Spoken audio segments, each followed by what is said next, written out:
gyventi laisvą Lietuvos žemę. Nieko nežinau. Tokie Petro Gražulio ir Kazimiero Uokos išsišokimai ir apsistumdymai su policijos pareigūnais per prieš mėnesį vykusias homoseksualų eitynes parlamentarams gali baigtis liūdnai, gal net už grotų.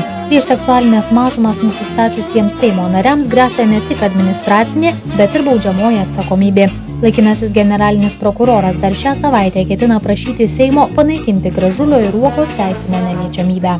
Mes kiek pasižiūrėjom surinktą medžiagą, eina kalba apie galimai padarytas nusikalstamas veikas, numatytas baudžiamo kodekso 284 viešosios tvarkos sutrikdymas ir 286 tai pasipriešinimas valstybės tarnautojo ar viešo administracinio funkcijas atliekančiam asmeniui.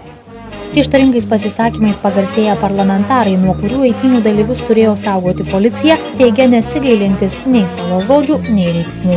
Seimas pasielgs kaip jiem naudingiau.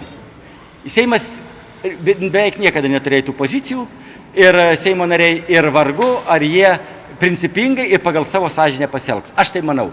O dar kartą kartoju, aš nei kiek nesigailiu dėl savo veiksmų ir jeigu būtų ateityje tokie karnavalai, taip pat elgčiausi kaip ir elgiausi.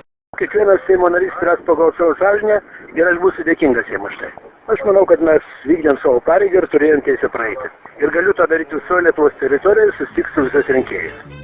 Petrui Gražuliui gresia dar viena baudžiamoji byla. Tolerantiškojo jaunimo asociacija kaltina parlamentarą smurto kurstymu prieš homoseksualus. Vasario mėnesį laidoje Super LT Seimo narys, laikydamas rankoje šautuvą, teigė iššaudysiantis eitynių už lygybę dalyvius. Asociacija prašo generalinę prokuratūrą parlamentarą patraukti baudžiamojon atsakomybėn.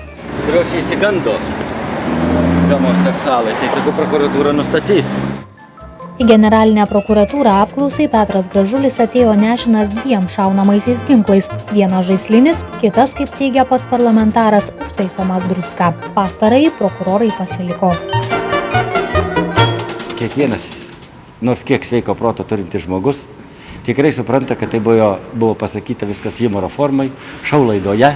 Ir dabar reaguoti į tai rimtai ir atlikti tyrimus kažkokius apklausas, aš manau, absurdas. Tai yra mūsų valstybės teisinės grimasos.